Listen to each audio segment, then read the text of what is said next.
विशेष चिंतन मांडण्याचा प्रयत्न करीत आहे। देव देऊळ परिवारो की जे कोरुणी डोंगरो, तैसा भक्तीचा व्यवहारो कान भावा। प्रथम मी संत श्रेष्ठ ज्ञानोबाराय यांच्या चरणी साष्टांग दंडवत घालतो। पांडुरंग परमात्मा यांच्या चरणी साष्टांग दंडवत, जगद्गुरु तुकोबाराय यांच्या चरणी साष्टांग दंडवत, तुम्ही सर्व प्रिय आत्मा तुमच्या चरणी साष्टांग दंडवत घालून माझ्या या निरूपणाला सुरुवात करतो। माऊली म्हणतात, देव देऊळ परिवारो की जे कोरुणी डोंगरो, तैसा भक्तीचा व्यवहारो कान भावा। कारण अमृत अनुभव प्रकरण 90 ओवी क्रमांक 41 वर मी हे निरूपण मांडणार आहे। अमृत अनुभव म्हणजे अमृतच आहे। हे दीपावली निमित्त मी तुमच्या कारण तोंडामध्ये हे अमृत घालण्याचा प्रयत्न करणार आहे, म्हणून निरूपणासाठी निवडलेली ओवी कारण ज्ञानोबाराय यांच्या अमृत अनुभवामधील आहे। माऊली म्हणतात की देव देऊळ परिवारो की जे कोरुणी डोंगरो, तैसा भक्तीचा व्यवहारो कान व्हावा। कारण आपल्या जीवनामध्ये आपण जर बेरूळ अजिंठ्याची लेणी पाहिली नसेल, काही जणांनी पाहिली असेल, काही जणांनी पाहिली नसेल, कुठली तरी लेणी आपल्या जीवनामध्ये आपण पाहिलीच असेल। माऊलींनी इथं लेणीचं उदाहरण दिलेलं आहे। माऊली म्हणतात, डोंगरात जी कोरीव लेणी असतात त्या कोरीव लेण्यातील प्रकार पाहिले तर असे आढळून येते की एकाच खडकामध्ये ती लेणी तयार केलेली आहे। त्या लेणीमध्ये जाताना दरवाजा आहे, गेल्यानंतर तुम्हाला पहिल्या सुरू तिथं कासव दिसेल, पुन्हा साळुंका असेल, नंदी असेल, पुन्हा त्या देवाचं मंदिर असेल, त्या मंदिरामध्ये शिव असेल किंवा अनेक देवदेवतांच्या मूर्ती त्या कोरीव लेण्यामध्ये तयार केलेल्या असतील। असं असंख्य कारण देवदेवतांची मूर्ती, देऊळ आणि त्या देवाचा परिवार त्या एकाच खडकामध्ये कोरून तयार केलेला आहे। त्या एकाच खडकामध्ये देव, देऊळ आणि त्या देवाचा परिवार हा एकाच खडकाचा बनविलेला आहे। ते एकाहून एक जरी वेगवेगळे दिसत असले, भिन्न भिन्न दिसत असले तरी त्या एकाच खडकाचा परिवार आहे। त्या सर्वांच्या ठिकाणी त्या डोंगराचा एकच खडक या तत्वाने आहे।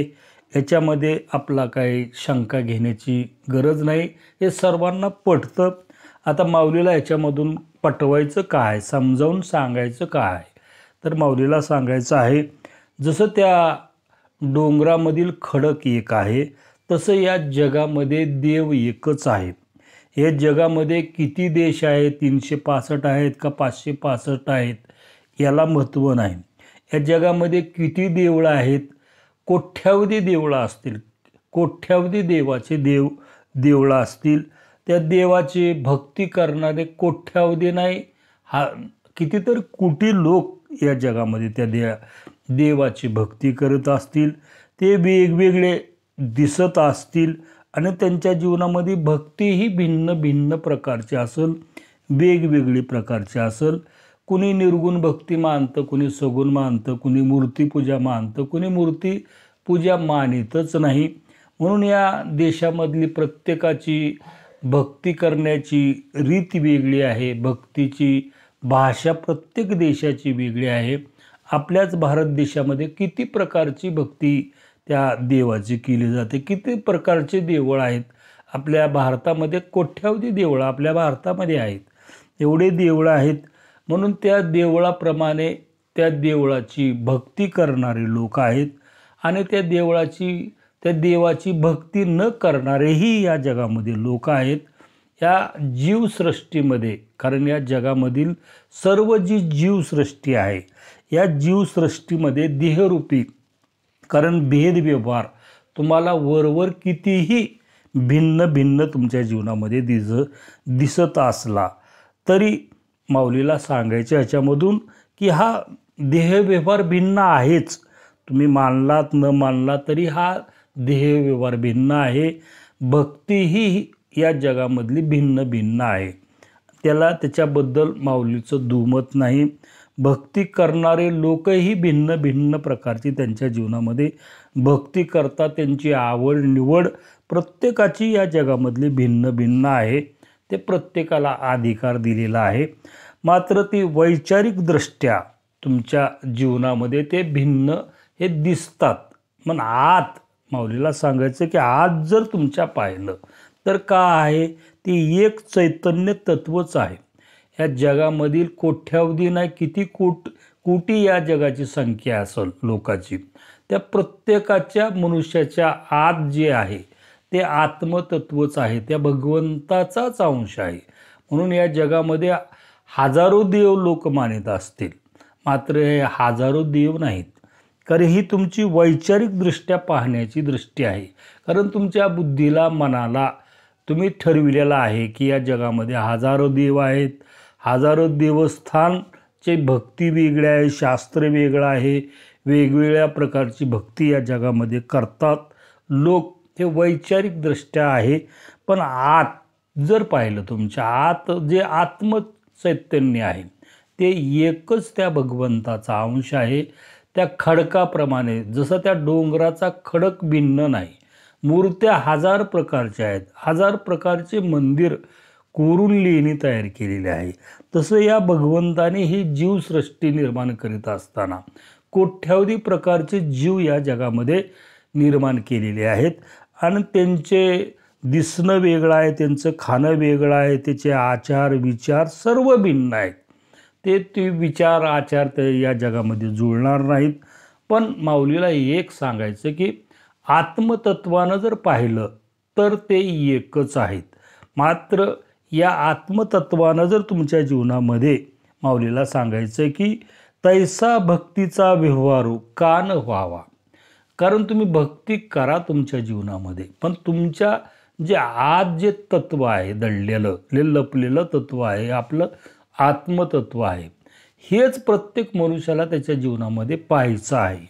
आणि ती पाहिल्याशिवाय तुम्हाला त्या भगवंताची तुमच्या जीवनामध्ये प्राप्तीच होणार नाही. म्हणून भक्तीचं मूळ गाभा माऊली सांगतात की तुम्ही भक्ती किती प्रकारची कोणत्या प्रकारची करतात त्याच्याबद्दल माऊली बोलत नाहीत. चिदाऐक्य भाषेत देवभक्त या भेदाने होणारी भक्ती आभेदातीलच आहेत, या आभेदातील राहणारच आहे या जगामध्ये, त्याच्यामधला भेद मिटणार नाही. पण आज जे तत्व आहे ते मात्र सर्व जगालाही मान्य आहे. कारण सर्व जगाला मान्य आहे की आत्मतत्व किंवा आत्मा या जगामध्ये माझा वेगळा आहे, तुमचाही वेगळा आहे, किंवा एखाद्या माशीचा चिरटाचा आत्मा वेगळा आहे, हे या जगामध्ये कुणीच मानायला तयार नाही. या सिद्धांतावर हे जग पूर्ण ठामपणे एकमत आहे. तेच माऊलीला सांगायचं आहे. म्हणून जगद्गुरु तुकोबाराय म्हणतात, अभेदुनिया भेद राखियला अंगी, वाढवाया जगी प्रेम सुख. आता अभेदुनिया भेद राखियला अंगी, वाढवाया जगी प्रेम सुख. आता भेद ते किती प्रकारचे भेद आहेत, मला आता 8 प्रकारचे भेद आहेत. जगद्गुरु तुकोबारायचा आपण गात्यावर निरूपण मांडितच आहोत. तिकडं विषय आल्यानंतर आपण हे कसे भेद आहेत ती पाहू. पण इथं आपला अभेद चालू आहे. कारण आपल्याला ही भक्ती जी करायची आहे, भेदाची भक्ती माऊली सांगतात, अभेद भक्ती सांगतात. भक्तीमध्ये तुमच्या जीवनामध्ये एक तत्व, सगळ्यात महत्त्वाचं एक तत्वच आहे. म्हणून श्रुतीमध्ये अत्यंत महत्त्वाचं वाक्य आहे, शिवम भूत्वा शिवम यजतम, असे सांगितले आहे की ब्रह्मस्वरूपी प्रस्थान ठेवल्या वाचून तुमच्या जीवनामध्ये उपासनाच प्राप्त होत नाही. म्हणून ज्यांना खरोखरच उपासना कर्तव्य करायची असेल म्हणतो मी नाही म्हणत नाही. कारण का, या जगामध्ये उपासना करणारे भक्ती करणारे लोक भरपूर आहेत, पण आम्हाला आमच्यातलं तत्व दिसायला तयार नाही. निस्ता भेद आहे. हिंदू मुसलमानाला नाव ठेवतो, मुस्लिम हिंदूला नाव ठेवतो, ख्रिश्चन मुस्लिमाची भक्ती खरी नाही, मुस्लिमाचा देव खरा नाही, असे आमच्यातला हा भेद भक्ती जी आहे ही आमच्या जीवनामध्ये जायलाच तयार नाही. आणि हीच या जगातली शोकांतिका आहे. माऊलीला हीच सांगायचं की तुमच्या आज जर तुमचं आत्मतत्व या जगामधलं एक असेल, तुम्ही भक्ती उपासना कोणत्या देवाची करता, कशी करता, त्याच्याबद्दल माऊली बोलत नाही. तुमच्या आत जे तत्व आहे, हिंदूचं रक्त वेगळं, मुसलमानाचं रक्त वेगळं आहे का? नाही. सगळ्याचा देह सारखा आहे, सर्वाचे दुखणे सारखे आहेत. मग भक्तीमध्ये जी तुम्ही म्हणता आत्मतत्व ही एकच आहे. ज्याला स्वस्वरूपाची त्याच्या जीवनामध्ये ओळख झाली नाही, आपल्या आत्मतत्वाची ज्याला ओळख करून घ्यायचं असेल, त्याने ते प्राप्त करण्यासाठी त्याच्या जीवनामध्ये कारण जगद्गुरू तुकोबाराय काय म्हणतात, ब्रह्मस्थानी प्रस्थान ठेवलंच पाहिजे असं जगद्गुरू तुकोबाराय ठामपणे सांगतात. म्हणून तुकोबाराय म्हणतात, यज्ञभूताचा पाळावा, यज्ञभूताचा पाळावा, भेद कार्या कारणा, भेद कार्या कारणा, पावावया उपासना, पावावया उपासना, ब्रह्मस्थानी प्रस्थान, ब्रह्मस्थानी प्रस्थान. कारण यज्ञभूताचा पाळावा, भेद कार्य कारणा, पावावया उपासना, ब्रह्मस्थानी प्रस्थान. ब्रह्मस्थानी म्हणजे आपल्या आत्मस्थानी प्रस्थान प्रत्येक मनुष्यानं त्याच्या जीवनामध्ये करण्याची गरज आहे असं जगद्गुरू तुकोबाराय म्हणतात. आता माऊली याच्याबद्दल काय म्हणतात ते पाहू. आपणची होऊनी ब्रह्म, सारी जे कृत्याचे काम, मग की जे का निस्सीम सेवा जयाची. सार्थ ज्ञानेश्वरी अध्याय क्रमांक 18 ओवी क्रमांक 1571 माऊली म्हणतात, जीव हा ब्रह्मस्वरूप झाल्या वाचून हरीची निस्सीम सेवा म्हणजे पराभक्ती त्याच्या जीवनामध्ये होणारच नाही. आता तुम्हाला तुमच्या जीवनामध्ये जर पराभक्तीच तुम्हाला कळत नसेल, या जगामध्ये भक्ती करणारे लोक भरपूर आहेत, आमच्या संप्रदायाबद्दल तर बोलायचंच काम नाही. पण आमची जी भक्ती आहे ती हुजरीची आहे. हुजरीच्या नात्याने आपण राज्यपदाचं सुख कधीच आपल्या जीवनामध्ये भोगू शकत नाही. हुजरी म्हणजे नौकर कधी राजा होऊ शकतं का? राजा होण्यासाठी त्याला राज्यच, कारण मी राजा आहे याचा स्वीकार त्याच्या जीवनामध्ये करायला पाहिजे. तर आपल्याला हुजरीची सवय आपल्या जीवनामध्ये लागलेली आहे आणि आपण राज्यपदाचं सुख आपल्या जीवनामध्ये कधी भोगणार आहोत, कधीच भोगणार नाहू. म्हणून याच्याबद्दल माऊली काय म्हणतात ते पाहू.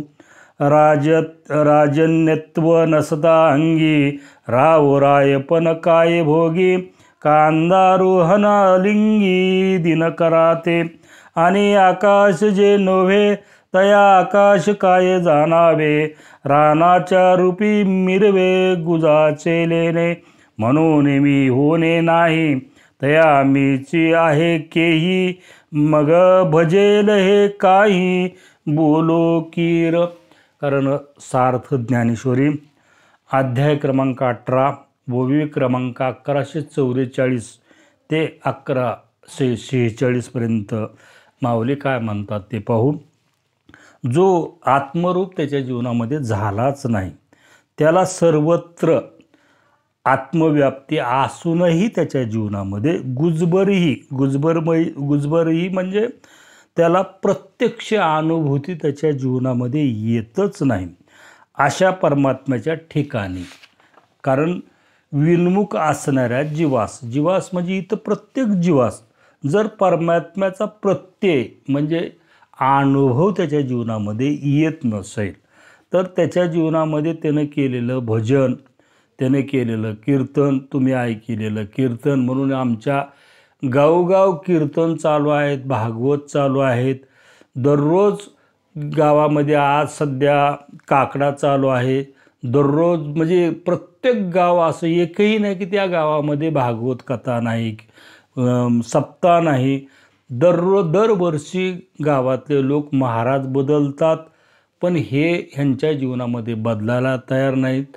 महाराज दररोज गाव बदलतात, पण महाराज त्याच्या जीवनामध्ये अनुभूती त्याच्या जीवनामध्ये यायला तयार नाही, अनुभव त्याच्या जीवनामध्ये यायला तयार नाही, लोकालाही यायला तयार नाही, महाराजालाही यायला तयार नाही. ही खरी शोकांतिका या जगातल्या भक्तीची आहे. म्हणून खरी भक्ती ही चिदाऐक्य भावाच्या अनुभवातच आहे. जसे राजाहून राजवैभवाचा उपभोग घ्यावयाचा, तसे शिव होऊनच शिवभक्तीचा उपभोग घ्यायचा आहे. तरच तुमच्या जीवनामध्ये शिवभक्तीचा खरा लाभ होईल. नाहीतर काय होईल म्हणतात, आपणहून देवास वेगळे मानून, देवाहून आपण वेगळे राहून, अशा भेदभावाने जर आपल्या जीवनामध्ये हरीची भक्ती असेल, शिवाची भक्ती असेल, तुमच्या जीवनामध्ये तुम्ही अल्लाची भक्ती असेल, तुम्ही कुणाची भक्ती करता याला तुमच्या जीवनामध्ये महत्त्व नाही. ती भक्ती तुमच्या जीवनामध्ये पूर्ण सुख, तुमच्या जीवनामध्ये पूर्ण लाभ तुमच्या जीवनामध्ये होणारच नाही. तुमच्या जीवनामध्ये जो लाभ होणार आहे तो विषयानंदासारखा आनंद तुमच्या जीवनामध्ये होईल. कारण विषयाचे सुख बेगडाची बाहुली, आभ्राची सावली जाईल लया. विषयाचं सुख किती असतं, क्षणभंगुर असतं. तसं आपल्या जीवनामध्ये विषयाच्या सुखानं काही फरक पडणार नाही. आपल्याला आत्मानंदाचं सुख आपल्या जीवनामध्ये प्रत्येक मनुष्याला त्याच्या जीवनामध्ये उपभोगायचं आहे. याच्यावर मी उदाहरण देतो. एक गरीब कुटुंब होतं. गरीब कुटुंब असताना त्याला 4 लेकरं होते. कारण ते मोलमजुरी खाणारं कुटुंब. मात्र कधी त्याला काम लागायचं, कधी काम लागायचंच नाही.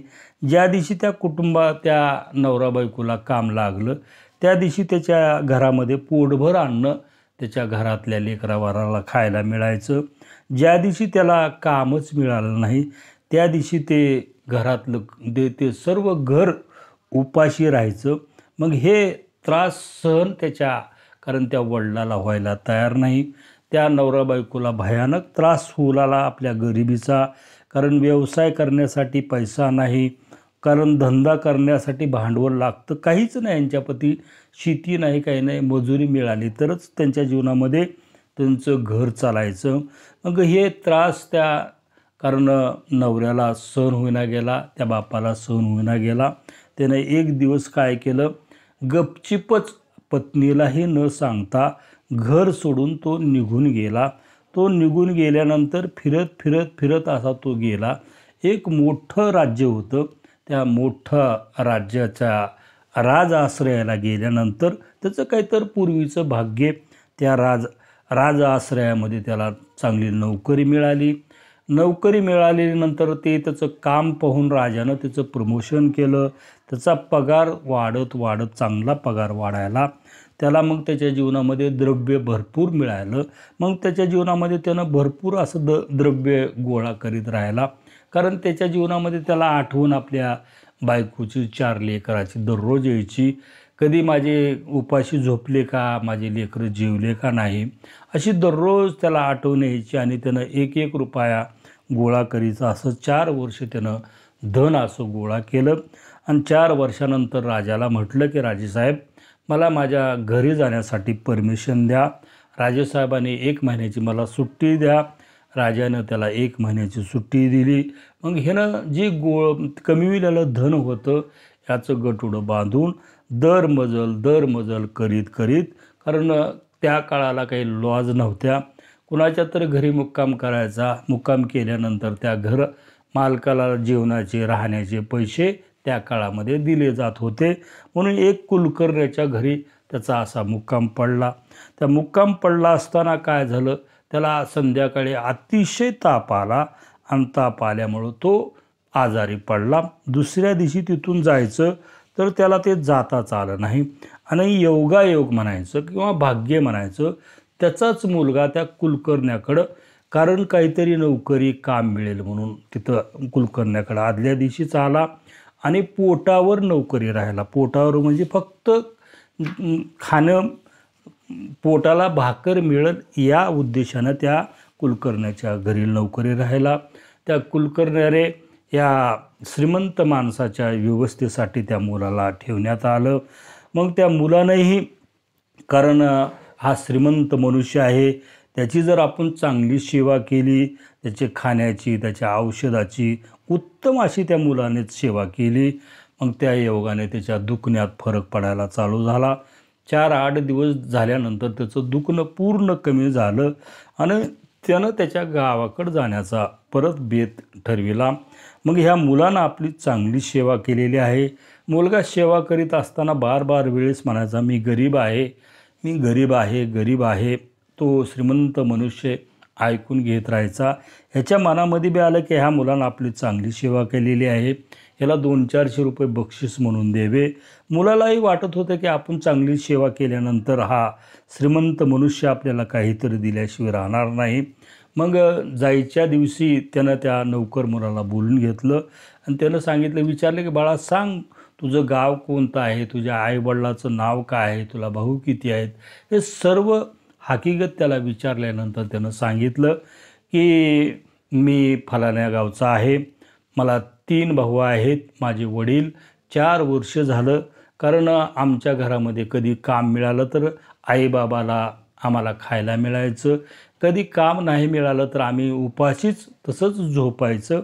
मग हे आमच्या वडिलाला देखवलं नाही, हे पाहवलं नाही, म्हणून वडील अचानकच घर सोडून निघून गेले. म्हणून वडील 4 वर्ष झालं कुठं गेलेत काही माहीत नाही. म्हणून मला पोटाला आमच्या घरामध्ये अन्न न मिळाल्यामुळे मी इथं नोकरीला आलेलो आहे. हे ऐकत असताना बापाच्या डोळ्याचं अश्रूच्या धारा वाहू लागल्या. त्या मुलानं विचारलं की सावकार तुम्हाला काय झालेलं आहे. मग त्या सावकारानं किंवा त्या श्रीमंत मनुष्यानं सांगितलं की बाळा तूच माझा मुलगा आहे, मीच तुझा बाप आहे. त्यांच्या दोघांच्या आनंदाला पारावारा राहिला नाही. दोघंही एकमेकाच्या गळ्याला पडून मोठमोठ्याने त्याने रडू लागले आणि जे मुलाच्या मनामध्ये जी लालसा होती 200-400 रुपये मिळण्याची ती त्याच्या मनामधले निघून गेली. बापाच्या मनामधली जो मोह होता 200-400 रुपयाचा देण्याचा तोही मोह त्याच्या मनामधले निघून गेला. त्यानं सांगितलं की मी कमविलेल्या संपूर्ण संपत्तीचा तूच मालक आहेस. त्या कुलकर्ण्याची परमिशन घेऊन हे बाप लेक आपल्या गावी आले. गावाकडं आल्यानंतर बापाने आपल्या मुलाला चांगला एक मोठा धंदा टाकून दिला. हे नंतर कुटुंब श्रीमंत झालं. त्यांच्या घरामध्ये आनंद आणि सुख समाधान नांदायला सुरू झालं. माऊलीला ह्याच्यामधून सांगायचं आहे, जोपर्यंत तुम्ही त्या हारीपासून तुम्ही लांब राहणार आहात तोपर्यंत तुमच्या जीवनामध्ये तुम्ही गरीबच राहणार आहात. म्हणून तुमच्या जीवनामध्ये हारीची भक्ती करीत असताना किंवा त्या भगवंताची भक्ती करीत असताना मी देह आहे तोपर्यंत तुमच्या जीवनामध्ये तो भक्त या जगामध्ये गरीबच राहणार आहे. माऊलीला या ओळीमधून हा संदेश या जगाला द्यायचा आहे. ज्याला खरं कारण तुमच्या जीवनामध्ये खरा आनंद घ्यायचा आहे, कारण त्याच्या जीवनामध्ये कारण तुम्हाला गरीब राहिल्यानंतर तुमच्या जीवनामध्ये आनंद मिळेल, विषयाचं सुख तुमच्या जीवनामध्ये मिळेल, ते फार फार थोडं मर्यादित असेल. तुम्हाला तुमच्या जीवनामध्ये खरा आनंद खरं सुख त्या भगवंताचं घ्यायचं असेल तर तुमच्या जीवनामध्ये ही जीवदशा जी आहे ह्या जीवदशेचा भेद तुमच्या जीवनामध्ये काढून टाकावा लागेल. हा भ्रमच तुमच्या मनामधला काढून टाकावा लागेल. कारण तुम्ही जन्मोजन्मी तुमच्या जीवनामध्ये अहम देवस्मी असा जप केलेला आहे. आणि आमच्यासारख्या सांगणारे जे महाराज आहेत त्यांनी त्यांचा व्यवसाय आहे आणि त्यांच्या व्यवसायासाठी कारण कुणीही आपलं दुकान चालावं, कारण आपल्याला पुढे उद्या अजून काम मिळावं, त्याच्यासाठी त्यांचा व्यवसाय रात्रंदिवस चालण्यासाठी त्यांनीही जगाला खरं सत्य काय आहे सत्यापासून या जगाला दूर ठेवलेला आहे. माझा काही व्यवसाय नाही. माझं 4 वर्ष झालं माझं चॅनल चालू आहे. मी कुणाला सबस्क्राईब करा, मला माझ्या ह्याला लाईक करा असं कुणालाही म्हणत नाही. कारण मी एक आत्मा आहे आणि आत्म्याचं दुखणं काय असतं, म्हणून माझं जे दुखणं आहे ते प्रत्येक आत्म्याचं तेच दुखणं आहे. प्रत्येक आत्म्याची तीच तळमळ आहे त्याच्या स्वस्वरूपाला ओळखण्याची आणि त्या परमात्म स्वरूपाला एक रूप होण्याची. प्रत्येक आत्म्याचा तो अधिकार आहे आणि त्या अधिकारासाठीच आपण इथं जन्माला आलेलो आहोत. म्हणून आपल्या जीवनामध्ये तो अधिकार जर आपल्या जीवनामध्ये प्रत्येक मनुष्याला प्राप्त करून घेण्याचा हक्क आहे. म्हणून म्हटलं की तुम्ही नोकर नाहीत, तुम्ही मालक आहात. या देहाचे तुम्ही स्वतंत्र मालक आहात, स्वतंत्र अस्तित्व आहे तुमचं स्वतंत्र. कारण परमात्म तत्व आहे त्याचा तुमच्या जीवनामध्ये स्वीकार करा. ज्या दिवशी तुम्ही स्वीकार करताल त्या दिवशी तुम्ही त्या भगवंत स्वरूपाशी एकरूप होताल. असं या ओवीवर माझ्या बुद्धिमत्तेप्रमाणे, माझ्या ज्ञानाप्रमाणे मी विवेचन मांडण्याचा प्रयत्न केला. आपली दिवाळी सुखाची समाधानाची जावो. असंच मी दिवाळी कशी करावी दुसरा व्हिडिओ टाकणार आहे. तर झालेलं निरूपण, कारण जगाची आई ज्ञानोबा राय, त्या आईच्या चरणी हे शब्दरूपी भावपुष्प अर्पण करून, तुम्ही सर्व प्रिय आत्मा तुमच्या चरणी हे शब्दरूपी भावपुष्प अर्पण करून, संत श्रेष्ठ जगद्गुरु तुकोबा राय यांच्या चरणी हे शब्दरूपी भावपुष्प अर्पण करून, सद्गुरू चिन्मयानंद स्वामी यांच्या चरणी हे शब्दरूपी भावपुष्प अर्पण करून माझ्या अल्पशा सेवेला पूर्णविराम. तुकाराम तुकाराम तुकाराम तुकाराम. बोला पुंडलिक गौरदेव हरी विठ्ठल श्री ज्ञानदेव तुकाराम.